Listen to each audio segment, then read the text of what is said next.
Bernarda y a todos los que están en esta plataforma. Creo que estamos con mucha expectativa para que Dios siga hablando nuestras vidas, sigamos aprendiendo más de su palabra, no solamente doctrinalmente, sino también para una aplicación correcta para nuestra vida diaria y nuestra fe. Sí. Gracias, Pastor César, por esta oportunidad. Un abrazo. Estamos listos para escuchar.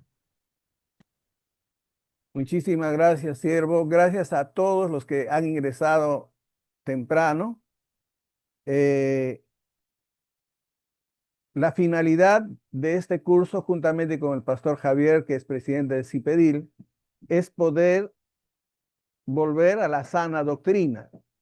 Entendemos que el apóstol Pablo en esta carta está presentándose a sí mismo para hacer conocer lo que él enseña, lo que él predica, del capítulo 1 al capítulo 11, y del capítulo 12 al 16, él dice todo lo que, toda esta doctrina, toda esta enseñanza se practica de esta manera. También hemos visto que él hace una definición clara de lo que es el evangelio. Y recuerden, dice es el evangelio de Dios. No se limita a quedarse con el evangelio, sino es el evangelio de Dios. Y recuerden que el corazón de ese evangelio de Pablo es Jesucristo. El centro de ese evangelio es Jesucristo. Por eso él dice, no me avergüenzo del evangelio porque es poder. Y cuando está pensando en ese poder, está pensando en Jesucristo. Es algo que él nos ha enseñado. Posteriormente, Pablo está tratando de hacernos ver la necesidad de Dios universalmente, la necesidad de la justicia de Dios. Entonces, él divide esta enseñanza lo divide en tres grupos que ya lo hemos visto. Primero, él mira a los gentiles, a los paganos, ¿no? Y luego ve a los moralistas y luego a los judíos. Ya hemos hablado de que el que no es judío, el que no es moralista, el que es un gentil, que ni haya leído la Biblia, no tiene excusa. ¿Por qué? Porque tiene conocimiento de Dios a través de una revelación natural y también a través de la conciencia. Y entonces Pablo nos hace notar de que el hombre gentil conoce a Dios. Sin embargo, le da la espalda a Dios. Y como consecuencia, entonces Dios lo deja a sus pasiones vergonzosas. Luego, él va a hablar con el hombre moral. Entonces, las personas que conocen de Dios, pero las personas también que en cierta manera conocen de la palabra de Dios y ellos comienzan a juzgar, comienzan a criticar, y entonces Pablo también les va a hablar a ellos y les va a decir, mira, ustedes que juzgan, ustedes que critican, también hacen lo mismo, por lo tanto están en falta. Y ahora Pablo va a trabajar con los judíos, ¿no? Ahora, ¿será que los judíos, por ser pueblo escogido de Dios, no necesitan del evangelio de Dios? Pablo nos va a dar una respuesta desde el capítulo 2, verso 17, donde dice, he aquí, tú tienes el sobrenombre de judío. De ese versículo 17 hasta el capítulo 3, verso 8, el apóstol Pablo nos va a dar esa respuesta. ¿Los judíos necesitan del evangelio de Dios?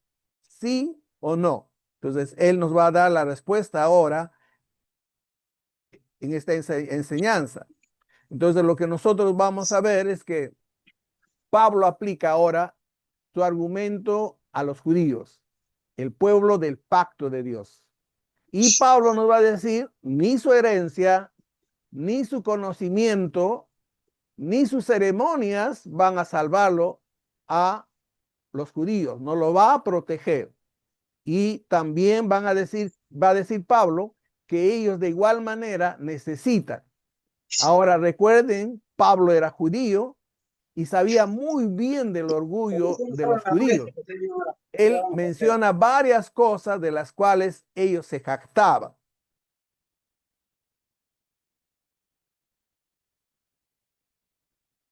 Ellos estaban plenamente de acuerdo que el pecado de los gentiles les hacía responsables delante de Dios. Sin embargo, ellos no estaban dispuestos a admitir un plano de igualdad con los gentiles, porque ellos lo consideraban a los gentiles como perros, los consideraban que estaban alejados del pacto de Abraham. Entonces, por eso es que ellos creían que por ser judíos ya estaban salvos, ya estaban protegidos. Un poco del contexto. La carta a los romanos fue escrita en un contexto donde había tensiones muy significativas entre judíos y gentiles en las comunidades cristianas. Quiero recordarles que el emperador en el año antes del 54 ordenó que los judíos salieran de Roma. Los judíos salieron de Roma. Cuando muere el emperador en el año 54, esos judíos que estaban en otros lugares vuelven a Roma. Entonces, Roma se llena de judíos cristianos y comienza la tensión. Pablo, siendo un judío, busca aclarar que el evangelio no está limitado a una etnia, no está limitado solamente a los judíos, ni está limitado solamente a los gentiles. No, es para todos. Eso es lo que Pablo nos va a decir. Y en Romanos 2, Pablo se dirige a los judíos que se captaban de su conocimiento de la ley y su relación con Dios. Ahora, el apóstol quiere enfatizar, ¿no?, que la relación con Dios es importante. La relación con Dios trasciende cultura, trasciende tradiciones. Es decir, todos necesitamos una relación personal, una relación íntima con Dios. Seas gentil, seas moralista, seas judío, lo necesitas, ¿no? Entonces, él ahora va a instar a todos a una vida de fe genuina que se manifieste en acciones y no solo en palabras. Y ahí vemos ahora los versículos, ¿no? Lo primero que hemos dicho, hay un patrón. El primero recuerda los conocimientos de Dios y del bien. Pablo se vale de 8 verbos, ¿no? 8 verbos para describir aspectos de la autosuficiencia y la confianza que los judíos tienen en sí mismos. Así que ahora vamos a ver esos 8 verbos que Pablo lo menciona, y a través de esos 8 verbos vamos a ver que el pueblo judío sí conocía de Dios, y vamos a ver a través de esos 8 verbos también cómo ellos se sentían autosuficientes y creían que no necesitaban del evangelio de Dios. Entonces Pablo inicia diciendo, tú que tienes de sobrenombre judío, ¿no? Entonces ese verbo está compuesto, dice sobre nombrar, es un sobrenombre, no dice tú que eres judío, sino tú que tienes el sobrenombre, ¿no? Entonces, para desarrollar el argumento, comienza por referirse a algunos de los privilegios que como pueblo tenía. El primero de los cuales está relacionado con su elección. Recuerden que el pueblo judío fue elegido por Dios como una nación separada, como una nación santa. Recordemos que eran 12 tribus, de las 12 tribus quedó el remanente que eran los judíos, y por eso también ellos se sentían muy orgullosos, porque recibían el nombre honorable de los judíos, propio del pueblo escogido de Dios. Después del regreso de cautiverio de Babilonia, lo que se llamaban israelitas, se identificaban con la tribu de Judá, diciendo que 10 de esas tribus desaparecieron y quedó Judá y Benjamín, pero es la tribu judía. Y eran conocidos generalmente como judíos, parece ser llamados judíos, y ellos se sentían muy orgullosos por ese sobrenombre o por ese nombre que ellos tenían. Ahora, hay un segundo verbo y ellos dicen por tener la ley. Se sentían orgullosos por tener la ley. Entonces, literalmente diría, te apoyas en la ley, ¿no? Ahí está la forma verbal, está compuesto. Y significa sentirse orgulloso. Cauchaomai, se sentían orgullosos. Y esta frase describe la confianza ciega del judío en la ley. Nosotros tenemos que entender que la ley de Dios es buena y digna de ser amada y meditada por el creyente. Eso lo dice el Salmo 1, recuerden ustedes. La atención, la obediencia a ella evita el pecado. Si nosotros somos atentos y vivimos de acuerdo a la ley de Dios, vamos a evitarnos de cometer pecados. Pero los judíos se apoyaban o descansaban en la ley erróneamente. Consideraban que el conocimiento y la instrucción de la ley les bastaba para ser aprobados a Dios. Una vez más, ellos pensaban que el conocimiento y porque habían sido instruidos en la ley, ya estaban aprobados delante de Dios. Ellos no pensaban que Dios requería más que eso.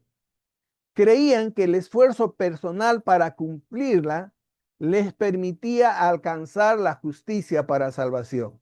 Entonces ya estamos nosotros notando que los judíos también creían que por sus obras, por su conocimiento de la ley, por ser instruidos en la ley y por el esfuerzo que hacían por cumplir de la ley, ya estaban salvos. Usaban la ley como un conducto para buenas obras, creyendo que la salvación se alcanzaba por obras del cumplimiento legal, sin entender que la misma ley les fue dada para una acción por una acción de gracia de Dios. Es decir, Dios les dio al pueblo judío la ley por gracia, no por méritos, no porque se merecía el pueblo judío, sino Dios en su gracia les dio la ley para que se puedan conducir. Incluso el Señor les dio la ley para que ellos pudieran eh, motivar a las naciones a vivir de acuerdo a la ley de Dios. En otras palabras, el Señor les dio la ley a los judíos para influenciar las naciones.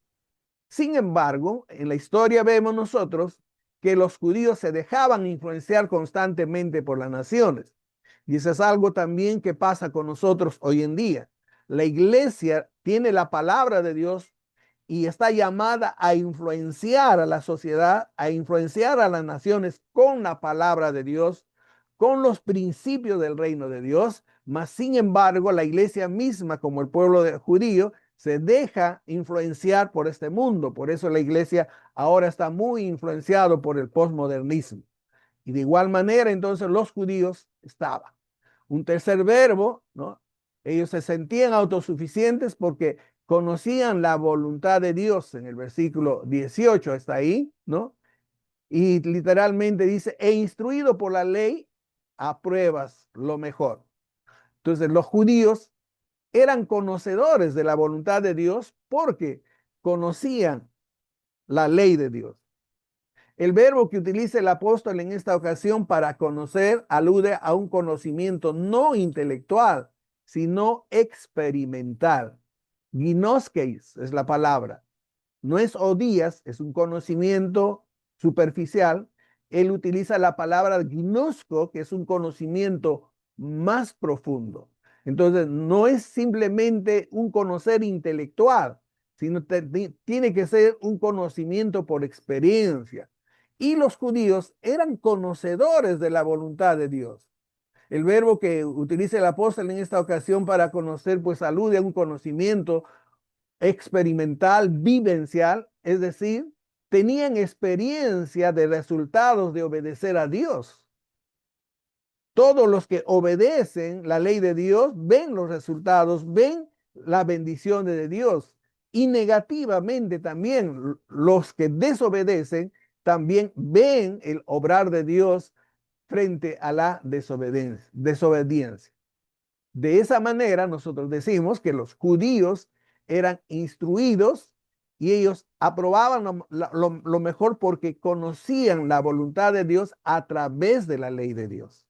Sin embargo, ellos se limitaban a un conocimiento intelectual, a un conocimiento superficial y no vivían, no practicaban cabalmente la ley de Dios. Por eso es que ellos también necesitan de la salvación del Señor. El cuarto verbo, ellos se sentían orgullosos de aprobar lo mejor, ¿no? Entonces, el verbo que está ahí, instruir oralmente, de ahí viene la palabra catequesis. El judío era cuidadosamente instruido oralmente por sabios rabinos. Entonces, literalmente, y apruebas después de someter a examen las cosas que son diferentes, siendo instruidos oralmente por la ley. ¿Por qué se sentían orgullosos? Porque ellos no solamente leían la Torá, leían la ley de Dios, sino ellos eran instruidos personalmente, eran instruidos oralmente, ¿no? Nosotros sabemos por la historia que, por ejemplo, hoy los judíos, ¿no?, instruyen a sus niños, incluso los padres de familia dejan de trabajar un año para enseñarle personalmente la ley a su hijo, ¿no? Eso es un trabajo que ellos hacen. Y por ello es que ellos están muy jactanciosos, muy confiados. Y el siguiente verbo que nosotros encontramos es de ellos se sentían orgullosos porque se sentían ser guías de los ciegos, en el versículo 19. Entonces, ahí lo que nos trata de decir es la palabra persuadido, estar persuadido. Esa palabra confiado en el griego es persuadido, estando persuadido. Ellos se sentían en esa confianza, ellos se sentían en esa seguridad de ser los únicos de tener la verdad, es decir, la ley. Por ello se consideraban capacitados para guiar a los demás hombres por el camino verdadero. Ahora, los judíos confiaban literalmente que estaban persuadidos, ¿no? Por tanto, se consideraban como los únicos capaces en orientar a quienes no poseían la ley de Dios, no conocían la ley de Dios. Eran considerados como ciegos a la luz de Dios, aquellos que no eran judíos. Esto les permitía considerarse como guías. Sin embargo, a pesar de considerarse guía de ciegos, ellos mismos eran ciegos que llevaban a otros al mismo fracaso. Por eso en Mateo 15:14 nosotros vamos a leer, déjalos, son guías de ciego, y si el ciego guiare al ciego, ambos caerán en el hoyo. Esa es la definición de nuestro Señor Jesucristo mencionando a los judíos. El siguiente verbo es que ellos se sentían orgullosos de dar luz a los que estaban en tinieblas. Ellos decían que eran la luz, quienes se consideraban la luz que estaban en medio de las tinieblas. Se relacionaban con los gentiles con el objetivo de hacerlos prosélitos de ellos. Por eso Jesús dijo, ay de vosotros escribas, fariseos, hipócritas, porque recorréis mar y tierra para hacer un prosélito. Y una vez hecho, le hacéis 2 veces más hijo del infierno que vosotros. Entonces lo que Pablo está tratando de mostrarnos es si los judíos necesitaban de la justicia de Dios o no. Si los judíos necesitaban del evangelio de Dios o no. Y estamos viendo a través de estos verbos que los judíos se sentían autosuficientes. Los judíos sentían que no necesitaban del evangelio de Dios. Ahora, usted se recuerda desde el inicio, estamos viendo en esta sección, de que Pablo está tratando de mostrar a la humanidad, está tratando de mostrar a los lectores, tanto gentiles como judíos de Roma, que todos necesitamos. Y está trabajando con los judíos, él siendo judío, conocedor del orgullo judío, porque él también era orgulloso cuando era fariseo de fariseos. Conocedor de eso, ahora está enseñando y está mostrando a los judíos que sí necesitan también del evangelio, necesitan. Se sentían orgullosos porque se sentían maestros de los ignorantes, dice, instructor de los indoctos, ¿no? Entonces, esa es otra razón por la cual ellos se sentían orgullosos y seguros. Progresando ya en la acusación a los judíos, bajo un supuesto interlocutor, el Pablo añade otros tres aspectos que habían asumido al considerarse instructor de indoctos, maestros de niños y conocedores de la ley. Para instructores utiliza un sustantivo que literalmente significa pedagogos. Estos maestros lo eran de aquellos que se consideraban como indoctos. Usaban para ello un adjetivo que expresaba la condición de quien es falto de conocimiento. Decían ignorantes, falta de razón. De ahí que muchas veces se traduce por insensatos a los que no eran judíos o a los gentiles o a los que no tenían la ley. Entonces, esa es otra razón porque los judíos se sentían orgullosos. Claro, ellos tenían la ley de Dios, claro, ellos aprendían verbalmente la ley de Dios, claro, ellos han sido un pueblo escogido por Dios, claro que sí. Pero sin embargo, Dios no solamente quiere que tú leas la ley, que conozcas la ley, sino Dios quiere que tú experimentes y vivas. Y más adelante vamos a ver que el hombre no puede por sí mismo, ¿no? También se consideraban como maestros de niños. El adjetivo usado para niños expresa la condición de quienes son niños pequeños, de corta edad. De ahí que se puede traducir como niñitos. Los consideraban como niñitos. Eran los maestros que se ocupaban de enseñar las primeras lecciones. En este caso concreto, la referencia tenía que ver con las instrucciones dado a los prosélitos, como Jesús decía. El otro verbo que tenemos ahora es, ellos se sentían orgullosos de tener todo conocimiento y verdad, que tienes en la ley la forma de la ciencia y la verdad, literalmente se lee así, ¿no es cierto? Ellos se jactaban de ser conocedores de la ley. Esta les daba la forma de la ciencia y la verdad. Ellos conociendo la ley decían que conocían toda ciencia y toda verdad.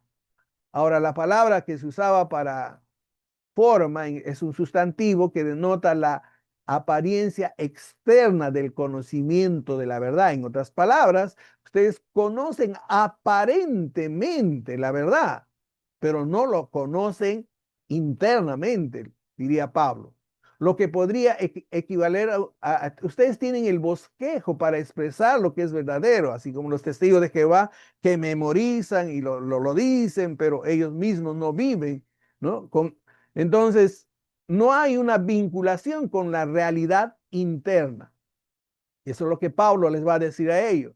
Ellos tenían el bosquejo, tenían la ley, pero les faltaba la realidad de esa misma enseñanza. La ley de Dios era un tesoro divino dado a los hombres, no para someterlos a preceptos o a mandamientos o a cargas orgullosas, sino para revelarles la bondad y la misericordia de Dios para la salvación.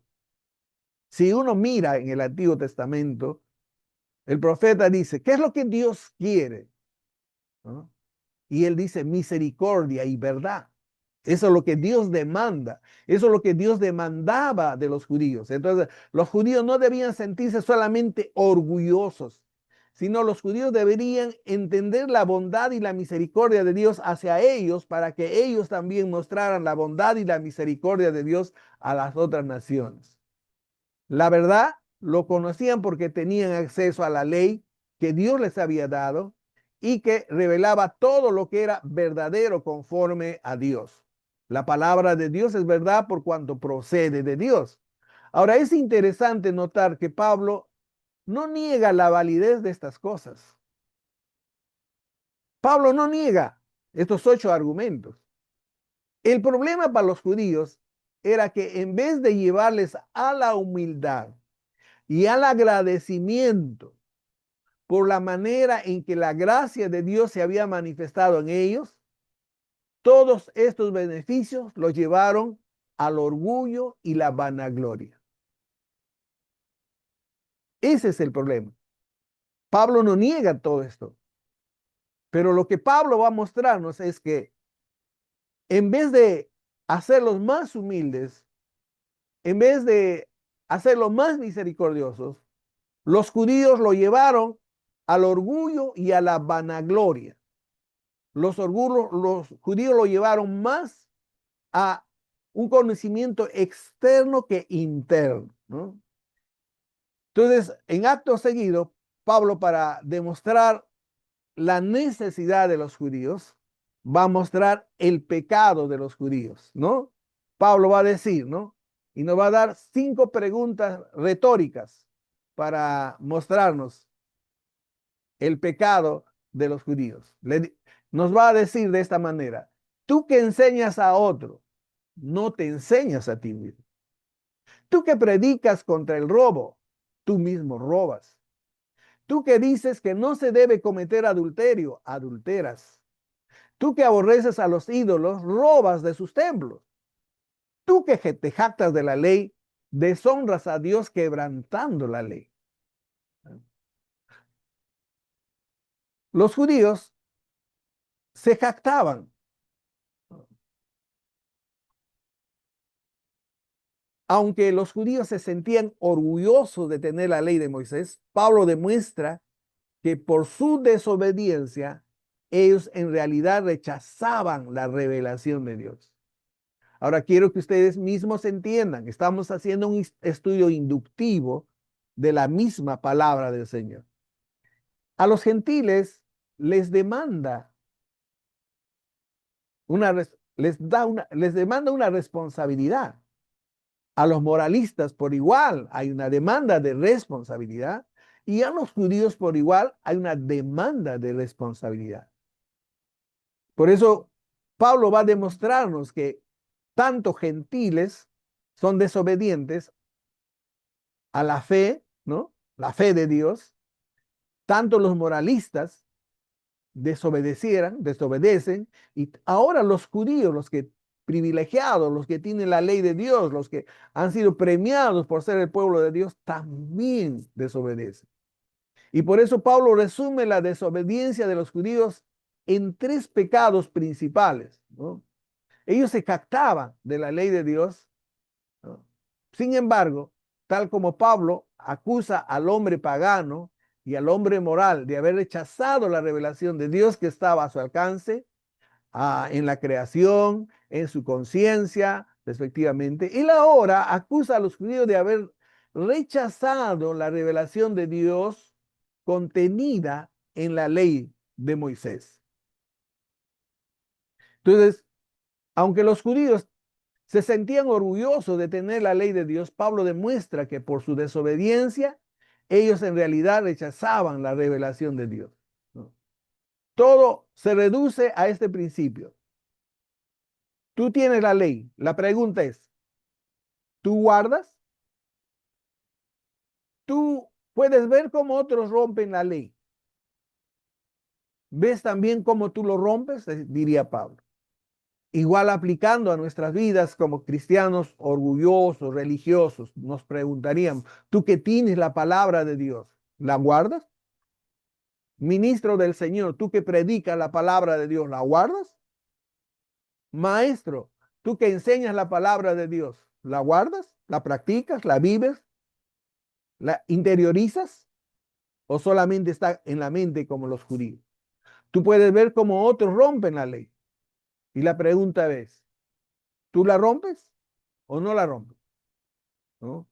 Pablo retóricamente va a llevar a la acusación, y esa acusación se fortalece con 2 nuevas manifestaciones pecaminosas que ocurrían entre quienes, considerándose maestros, enseñaban a otros en demandas que claramente, ¿no?, quebrantaban.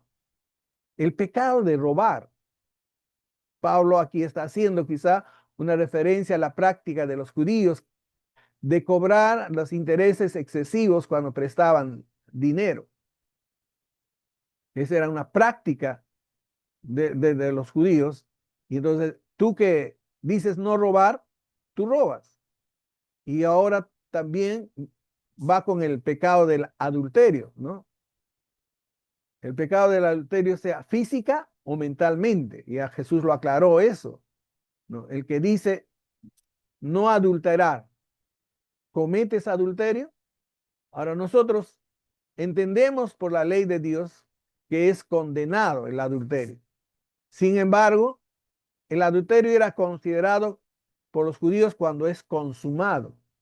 Y recuerdan que Jesús dice, no, solamente pensar ya adulteraste. Por los maestros que enseñaban la ley cuando concurría el hecho físico de la comisión del pecado, ahí era recién el adulterio.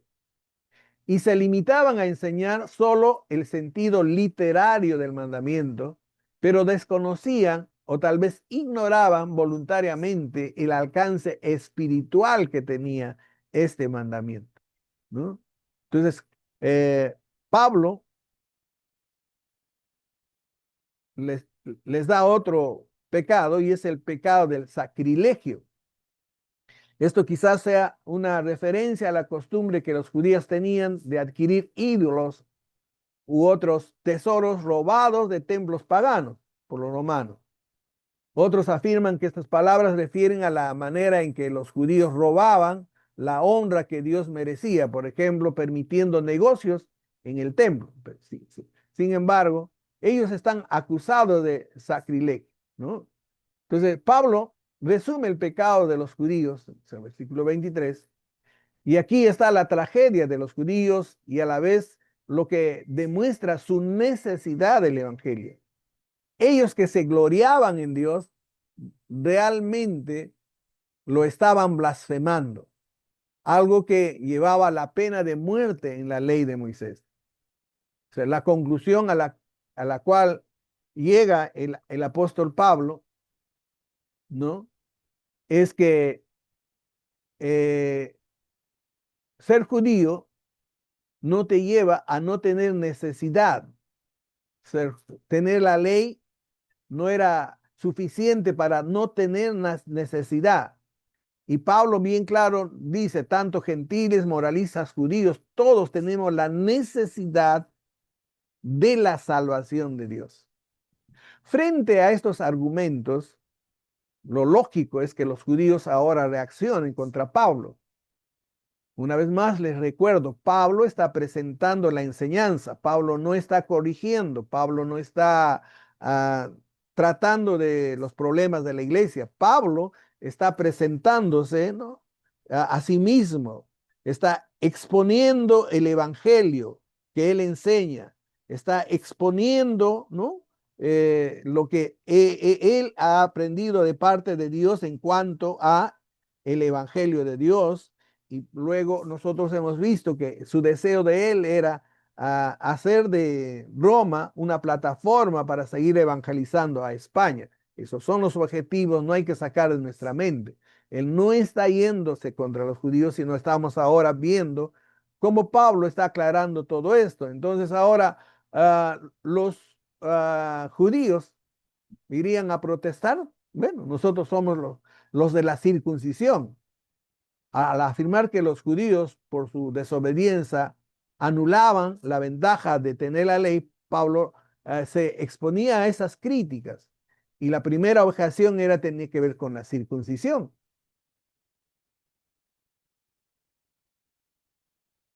Y Pablo comienza con esta frase porque como está escrito, ¿no?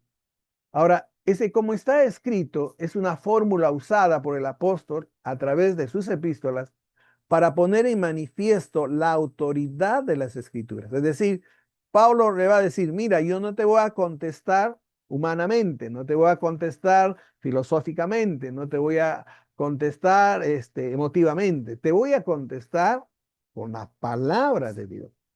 Por eso dice, porque como está escrito. Al afirmar que los judíos por su desobediencia anulaban las ventajas de tener la ley, Pablo se exponía a esas críticas. Y entonces Pablo ahora va a responder de la siguiente manera, pero ¿acaso no somos circuncidados? La circuncisión es la evidencia de que somos pueblo de Dios, ellos dirían. La marca de nuestros cuerpos es la garantía de nuestra salvación, eso es lo que ellos dirían. Entonces Pablo ahora trata el asunto de la circuncisión en forma muy radical y concluye con una nueva definición de quién es un verdadero judío, ¿no? Ahora notemos el argumento de Pablo para esta afirmación. Pablo dice, pues en verdad la circuncisión aprovecha. Él dice, ¿no? Guardar la ley debía ser demostrado de fe de parte del judío, ¿no? Entonces, sí, reconoce la validez de la circuncisión, pero a más de eso, dice, también tenías que ser responsable de guardar la ley. Practicar la circuncisión sin la entrega de vida no tiene provecho. Ser circuncidado y no interiorizar la ley de Dios no tiene valor para Dios, lo que diría Pablo. Pablo le dice, sí, la circuncisión sí aprovecha, pero también tiene una responsabilidad, tiene un requerimiento. Esa es la señal. Pero luego Dios quiere que el circuncidado viva, interiorice la ley de Dios. No solamente que la tenga mentalmente, sino que viva la ley de Dios.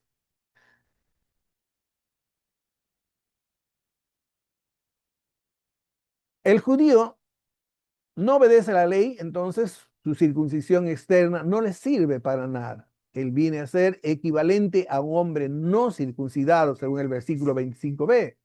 Pero si eres transgresor de la ley, le dice ahí, ¿no? Si eres transgresor de la ley, ¿no? Entonces la ley establece límites específicos. Y dice, el tiempo presente del verbo ser y el modo subjetivo señalan la posibilidad de que algún judío fuese transgresor habitual de la ley. Y tal actitud haría que su circuncisión fuera totalmente inválida. Es decir, mira, tú que eres circuncidado y transgredes la ley, tu circuncisión no te sirve. Por tu comportamiento pecaminoso y por lo tanto estarías en el mismo nivel que los gentiles, le diría Pablo, ¿no? Si pues el incircunciso guarda las enseñanzas de la ley, dice Pablo, ¿no? Por otro lado, si el hombre gentil, dice Pablo, el incircunciso obedece la ley, entonces Dios lo tomará en consideración como si fuera circuncidado. Ahora, nosotros sabemos que el hombre no puede cumplir la ley a la cabalidad, pero lo que Pablo les está diciendo a ellos es que si el hombre que no es circuncidado guarda fielmente la ley, entonces es considerado como circuncisión, aunque físicamente este hombre no sea circuncidado, ¿no? Entonces Pablo presenta la posibilidad de que un gentil guarde con constancia la ley de Dios, y si fuera así, aun siendo incircunciso, demostraría mediante su vida que hay una fe genuina en su corazón y su incircuncisión sería considerada como circuncisión, ¿no? Entonces, sigue ahora Pablo trabajando con los judíos, ¿no? El hombre que Dios acepta no es el hombre circuncidado externamente, sino el hombre que obedece su ley. Les decía que Pablo a través de estos argumentos va a llevarnos ahora a definir la verdadera circuncisión, ¿no? El hombre físicamente incircunciso, el gentil, que no necesitaba circuncidarse, pero guarda perfectamente la ley, entonces podría ser considerada como circuncisión. Eso es lo que Pablo estaría diciendo. Así que ahora va un poquito más, por lo tanto, el verdadero judío es aquel que es interiormente. La única circuncisión que realmente vale ante los ojos de Dios es la circuncisión interna, la del corazón. Eso es lo que el apóstol Pablo estaría diciendo, ¿no? Entonces, por lo tanto, el verdadero judío es aquel que lo es interiormente. La única circuncisión que realmente vale ante los ojos de Dios es la circuncisión interna, estaría diciendo Pablo. Pablo ahora está dando un nuevo concepto de la circuncisión del corazón, sino que es judío el que es en lo interior, dice Pablo. Esta frase nominal dice, literalmente dice, sino que en el interior se es judío. No se es judío, ¿no? Físicamente, sino la circuncisión del corazón, el que vive la palabra de Dios. Entonces, él es un verdadero judío. Entonces, antes de avanzar, vamos a otra vez repetir estos 3 puntos teológicos de Pablo. Pablo reconoce que la circuncisión tiene validez en que el judío cumpla la ley. Pablo no niega absolutamente la validez de la circuncisión, porque fue algo dado por Dios a los judíos que realmente creían en él. Por eso Pablo hizo que Timoteo se circuncidaba en Hechos 16:3. Sin embargo, a la luz de esto, ¿cómo entenderíamos Gálatas 6:15? En Gálatas Pablo está hablando de la circuncisión como un rito, como un mero rito externo. La circuncisión no tiene valor alguno ante los ojos de Dios, porque aquí en Romanos lo que Pablo está diciendo es que para el judío que tiene una fe genuina en Dios, la circuncisión sí tiene valor. Pero si no hay una fe genuina, si no interioriza la ley de Dios, si no vive la ley de Dios, entonces esa circuncisión no tiene valor. Y en el versículo 27, Pablo habla de un gentil que guarda perfectamente la ley. ¿Es posible esto? ¿Puede una persona guardar toda la ley y de esta manera llegar a ser aceptado por Dios?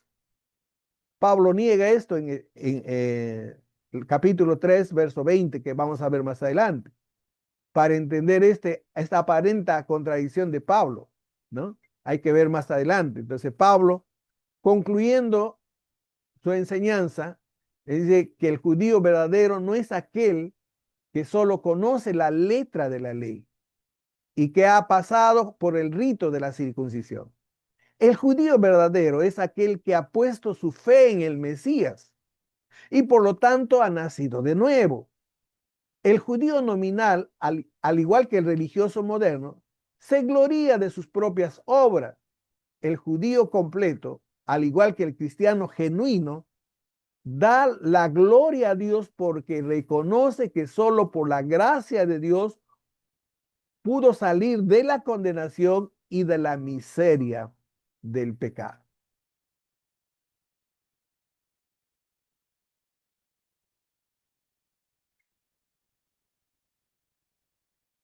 Ahora miremos ciertas objeciones de los judíos. Lo que Pablo aquí dice a los judíos de una manera chocante, aún para los judíos creyentes, no recuérdense que había judíos creyentes y judíos no creyentes. Entonces, por lo tanto, antes de concluir su argumento, Pablo se detiene para contestar ciertas objeciones que seguramente surgirían en la mente de los judíos. Entonces, la primera es, ¿hay ventaja alguna entonces en ser judío? 3:1-2. Pablo responde que sí, y afirma que los judíos tienen muchas ventajas, especialmente la de haber recibido la revelación especial de Dios. Pablo menciona aún otras ventajas más. ¿Hay ventajas? Sí, sí hay ventajas, ¿no? Y sigue argumentando, dice, ¿Será que la infidelidad de los judíos hace que Dios sea infiel?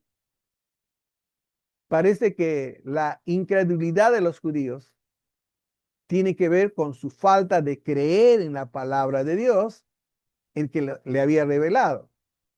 Esa falta de fe se manifiesta en la falta de fidelidad al pacto entre Dios y ellos, es decir, en su desobediencia a Dios. La pregunta que Pablo enfrenta es si la infidelidad de los judíos podría resultar en que Dios también sea infiel al pacto. Por ende, rechace a los judíos para siempre. Y Pablo responde que no, Dios no puede ser infiel. Posteriormente, Pablo va a tratar el tema de la elección de los judíos y de lo que ha pasado con el pacto entre Dios e Israel. Lo vamos a ver en los capítulos 9 y 11. Así que la infidelidad de los judíos no le hace infiel a Dios. ¿Por qué? Y aquí estamos viendo una vez más la responsabilidad del hombre, la responsabilidad de los judíos. ¿No? Una tercera objeción es, ¿tiene Dios el derecho de juzgarnos si es que la justicia de los hombres hace resaltar nuestra necesidad de la justicia de Dios? Las enseñanzas de Pablo desde Romanos 1:18 hasta este punto es que el pecado del hombre hace necesario la manifestación de la justicia de Dios. Una vez más, el gentil, el moralista, el judío han pecado delante de Dios, han quebrantado la palabra, han quebrantado la ley de Dios. Por lo tanto, necesitamos de la justicia de Dios. Es más, en Romanos 3, Pablo nos dice, ¿no? Implícitamente, que la infidelidad del hombre es en contraste y resalta la fidelidad de Dios. En conclusión, algunos incrédulos podrían argumentar, y seguramente lo estaban haciendo, que si eh, esto es cierto, entonces Dios no tiene por qué juzgar a los hombres, porque a Dios le conviene que el hombre sea pecador. El pecado del hombre parece servir para resaltar la fidelidad de Dios, como también para que el hombre se dé cuenta de su necesidad de la salvación de Dios.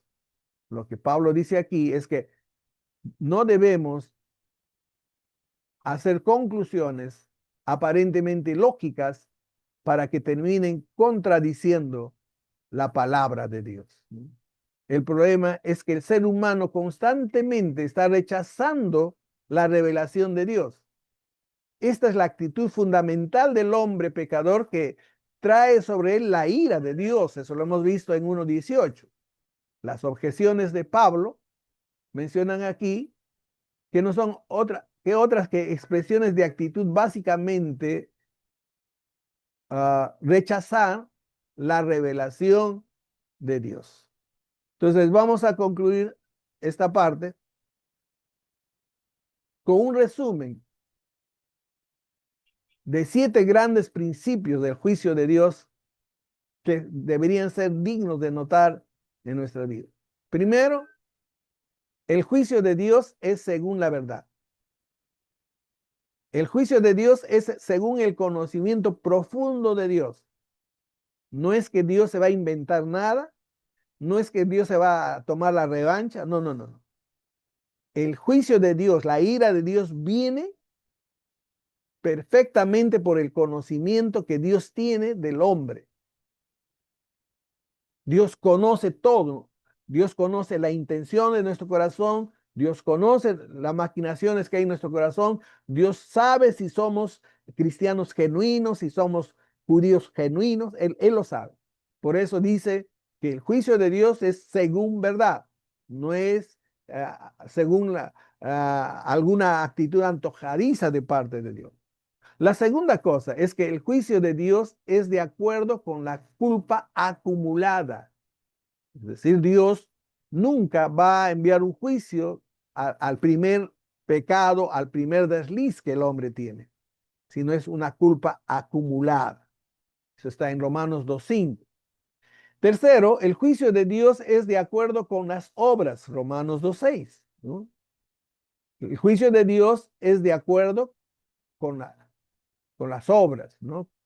Entonces, no es que Dios ah, no conoce, ¿cierto? Y luego el juicio de Dios es sin acepción.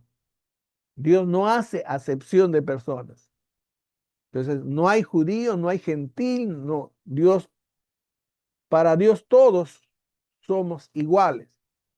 También el juicio de Dios es de acuerdo con los hechos, no solamente con el conocimiento, de acuerdo a nuestros hechos.